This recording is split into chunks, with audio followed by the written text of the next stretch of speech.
بسم اللہ الرحمن الرحیم۔ اصلاح ٹی وی میں ناصر اقبال کا آپ کو سلام۔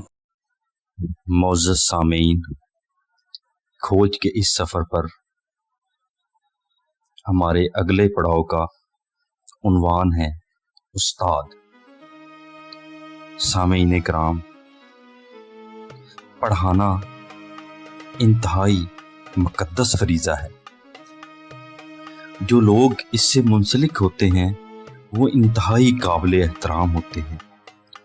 بات چیت اور ابلاغ ایک صلاحیت ہے، یہ ہر کسی کے پاس نہیں ہوتی۔ بات سمجھانا ایک فن ہے، یہ ہر ایک کے بس کی بات نہیں۔ ترقی پذیر ممالک میں سمجھا جاتا ہے کہ ہر پڑھا لکھا شخص استاد کا کردار ادا کر سکتا ہے، حالانکہ ایسا نہیں ہے۔ تدریس کا تعلق تعلیم کے ساتھ نہیں بلکہ سمجھانے کی صلاحیت کے ساتھ ہے۔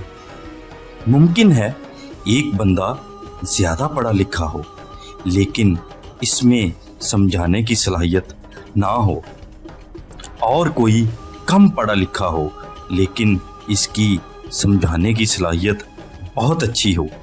سمجھانے کی صلاحیت پڑھانے میں بہت معاون ہوتی ہے۔ جس کے پاس یہ صلاحیت ہوتی ہے اس کو پرواہ نہیں ہوتی کہ اس کے سامنے لائق طالب علم ہے یا نالائق۔ اسے یقین ہوتا ہے کہ میں اپنی صلاحیت سے نالائق کو بھی لائق بنا سکتا ہوں۔ ایک سمجھدار استاد بھانپ لیتا ہے کہ مجھے اپنے طالب علموں کو کیسے سکھانا ہے اور سکھانے میں کن چیزوں کو مد نظر رکھنا ہے۔ اگر میرے شاگرد زیادہ دلچسپی لے رہے ہیں، مجھ سے انسپائر ہو رہے ہیں، تو انہیں کیسے احترام اور بات چیت میں تمیز کرنا سکھانا ہے۔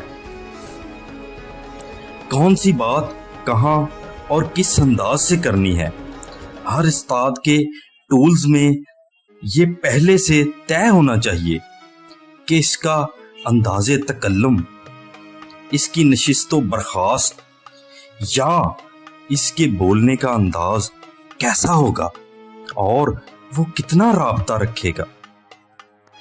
بہترین سکھانے کا طریقہ وہ ہے جس میں شاگرد کو ڈر ہو کہ کہیں استاد مجھ سے ناراض نہ ہو جائے۔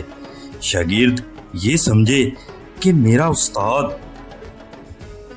کے ساتھ اچھا تعلق ہے، کہیں میں ایک اچھے استاد کو گنوا نہ دوں۔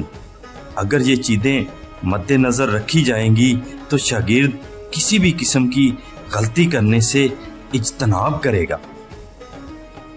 اچھے استاد کے نزدیک شاگردوں کے معاملے میں پسند اور ناپسند نہیں ہوتی، اور نہ ہی وہ مخصوص شاگردوں پر توجہ دیتا ہے، اور اگر کبھی اس کی پسند ناپسند ہو بھی تو اس کا اظہار نہیں کرتا، کیونکہ یہ بچوں کے لیے نقصان کا باعث بن سکتی ہے۔ بہت سے لوگ تدریس کے شعبے سے وابستہ ہیں لیکن ان کے مزاج، اطوار، عادات اور اخلاق پڑھانے والے نہیں ہیں۔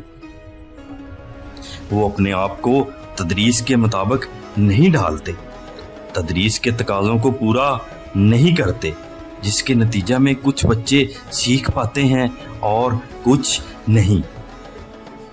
سیکھ پانے کی وجہ سے بعض بچے ان سے نفرت کرنے لگ جاتے اور اپنے استاد کی عزت بھی نہیں کرتے۔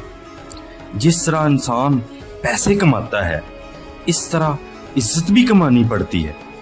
ایک اچھا استاد عزت کمانے کے لیے اپنے آپ کو تدریس کے مطابق ڈھالتا ہے۔